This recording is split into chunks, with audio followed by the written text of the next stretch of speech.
मैं सच बताता हूँ, मेरा एक सपना है कि जितने बच्चे क्लास में बैठे वो सारे के सारे यहाँ को, मतलब स्टेज मेरी छोटी पड़ जाए, मुझे कहीं अलग से बुलाना पड़े कि आज कितने सारे बच्चे सेलेक्ट हुए हैं कि एक अलग से सारा प्रोग्राम चल रहा है।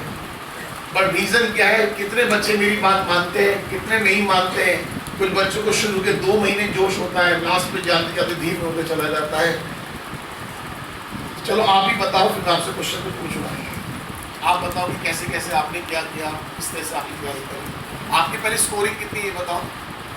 आई एम गुंजन पराशर, मेरे इस बार 645 मार्क्स आए हैं नीट में। केमिस्ट्री में 165, केमिस्ट्री में 165, फिजिक्स में 158 और बायो में 322। बहुत अच्छी बात है। I got a rank of 1277 और कैटेगरी रह के जल्द होती है यार, ये AIR है, कैटेगरी 936, कैटेगरी 936 से AIR रैंक आपकी 1277। आप देखो, जब से रिजल्ट आए पहली मुलाकात आप है वो भी बैच के अंदर। कई बार क्या होता है, बच्चे अपने बिजी होते हैं, मैं अपना बिजी हूँ ना, तो मैंने अभी किसी का फोटो अपने फेसबुक पे डाला कि कौन कौन बच्चे सेलेक्ट हो गए, सभी टीचर्स ने डाल रखे हैं फोटो, मैंने कुछ नहीं डाला।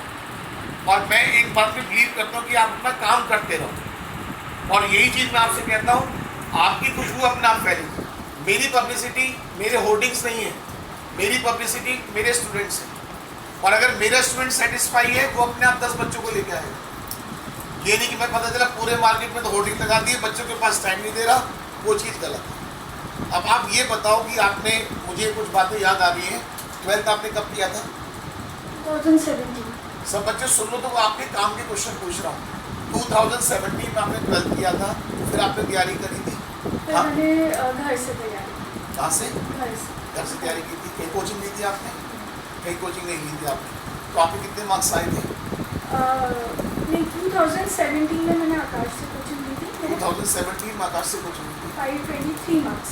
523 मार्क्स, तब भी काफ़ी किनारे से रुके हुए थे, क्योंकि उस वक्त 550 के आसपास कॉलेज मिलने शुरू हो गए, तो 20-25-30 नंबर का मार्जिन था। वही जो मैं आपसे कह रहा हूँ, आज की डेट में कुछ बच्चे किनारे से रुके हुए हैं। जो बच्चे किनारे से रुके हुए हैं तो वो ध्यान रखना, अगर आप मेहनत करोगे तो अच्छे कॉलेज की तरफ, आज इनके सामने KGMC तो ओपन है ही, KGMC से बेटर कॉलेज की बात चल रही है। KGMC और KGMC कॉलेज भी जो मेडिकल वाले बच्चे वो जानते हैं कि ये ड्रीम कॉलेज होता है, तो वो तो ओपन है। उसके बाद कोई और अच्छा कॉलेज मिल जाए तो बात अलग है। सबसे मेन बात सुनो ध्यान से, मैं जो बोल रहा हूँ, मेन डिफरेंस क्या रहा कि तब सिलेक्शन क्यों नहीं हो पाया और इस बार सिलेक्शन हुआ। मेहनत आपने तब भी करी होगी, क्योंकि जो मेहनती बच्चा होता है वो चुप नहीं बैठता। क्या आपने इन चीज़ों पे ध्यान रखा कि जो गलतियाँ, मैं चाहता हूँ जो बच्चे पहली बार तैयारी कर रहे हैं, आप उनको वो चीज़ बताओ कि ये गलतियाँ मत करो, और आपको भी इस साल लगता है कि हाँ मैं उन बातों को कम कर सकती थी, क्योंकि पेपर इस टाइप का था, मैंने वो फालतू करा, वो फालतू करा, आप लोग ये मत करें। वो सब चीज़ें बताओ जो जिनसे फ़ायदा मिले। जब मेरे 523 मार्क्स आए थे 12th के बाद, तो पढ़ाई तो मैंने ठीक की थी। मैंने एक चीज़ देखी थी, 11th तो मैंने आराम से की थी, इस वजह से आती थी।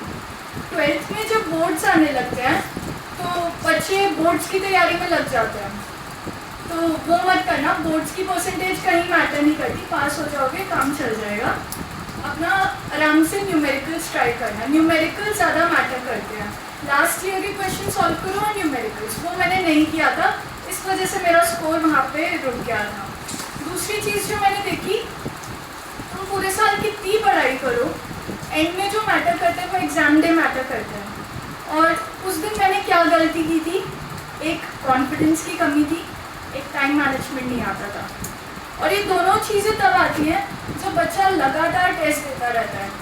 और अगर तुम लगातार टेस्ट दोगे और हर टेस्ट को एनालाइज करोगे, ये नहीं है, मैंने कई सारे स्टूडेंट से बात की है, जितने भी मेरे क्लासमेट्स थे, बैचमेट्स, उनसे बात की, तो मैंने ये चीज़ नोटिस की कि टेस्ट देने के बाद ज़्यादातर लोग अपनी आंसर की चेक नहीं करते थे, अपने मार्क्स कैलकुलेट नहीं करते थे, कहते थे यार कम ही आएंगे, करने का मन नहीं है, ये है वो है। और ये सब करने से उस टाइम के लिए तो आप बच जाते हो, उस टाइम के लिए आपको लगता है कि कोई बात नहीं, छोड़ते हैं, पर बाद में जाके वो चीज़ बहुत मैटर करती है। अगर तुम घर पे जाके वो गलती देख लेते हो कि हाँ यहाँ पे ये गलती हुई थी, तो वो तुम्हारे जहन में आ जाती है कि यार ये गलती हो गई, एक पॉइंट रह गया। और ये धीरे धीरे होगा। शुरुआत में टेस्ट थोड़े बेकार हो सकते हैं, धीरे धीरे मेहनत करो, कम होती जाएंगी गलती। एक बात मैं हमेशा बोलता हूँ, इसी बात को मॉडिफाइड करके बोल रहा हूँ, मैं हमेशा बच्चों से बोलता हूँ कि टेस्ट पेपर की मिस्टेकन पॉइंट की कॉपी बना लो। जो क्वेश्चन आपका गलत होता है, आप ये भी आजमा के देखना, आपके 50 क्वेश्चन टेस्ट पेपर में आपके 12 गलत हो गए, आप घर पे जाके 12 क्वेश्चन दोबारा करोगे, 12 में से 6 तो ऑटोमेटिक सही हो जाएंगे, 5-6 फिर भी अटकते हैं, उनके पॉइंट्स बना लो। हम लोग गलती क्या करते हैं, ब्लड टेस्ट कराया, ब्लड टेस्ट में गड़बड़ी आ रही है, रख दिया। 6 महीने बाद फिर ब्लड टेस्ट कराया, ब्लड टेस्ट में और गड़बड़ी आ रही है, फिर रख दिया।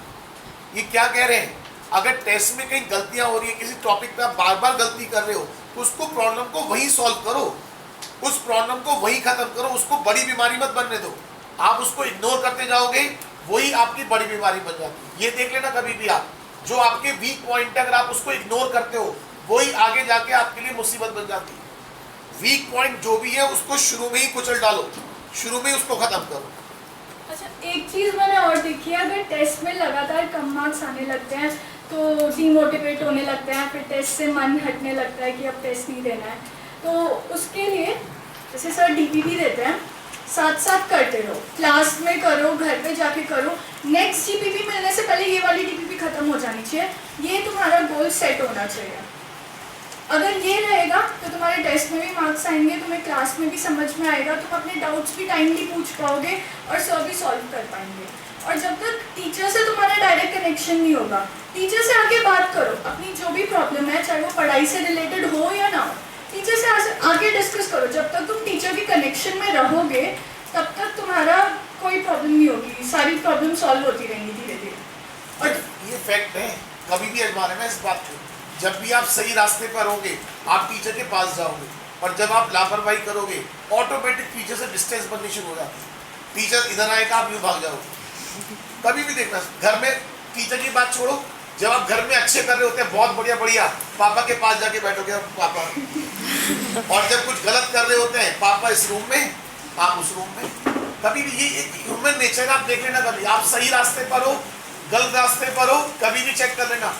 अगर अपने वेल विशर से आप दूर भाग रहे हो, समझ लो आप गलत रास्ते पर हो, और वेल विशर को फेस करते हुए आपको प्रॉब्लम नहीं आ रही है, आप सही ट्रैक पर हो।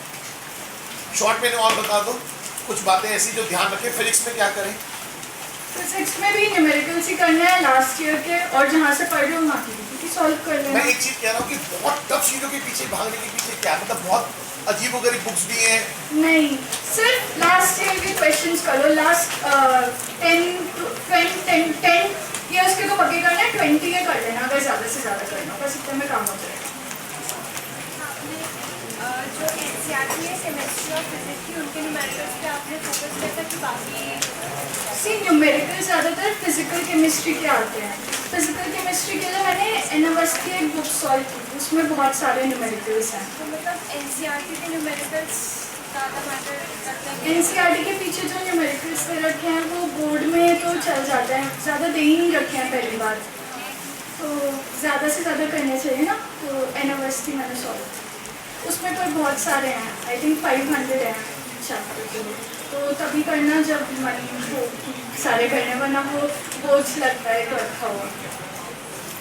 सिंपल सी एक बात समझ लो, मैं शॉर्ट में बोल रहा हूँ, आप बुक कोई सी कर लो, बट एक बुक को 3-4 बार कर लो। ये ना हो कि 4 बुक पकड़ ली और उससे आधी कर लिया, उससे आउटपुट में कन्वर्ट नहीं होगा। ठीक है, फिलहाल आज के लिए इतना रखते हैं, बाकी कल करेंगे।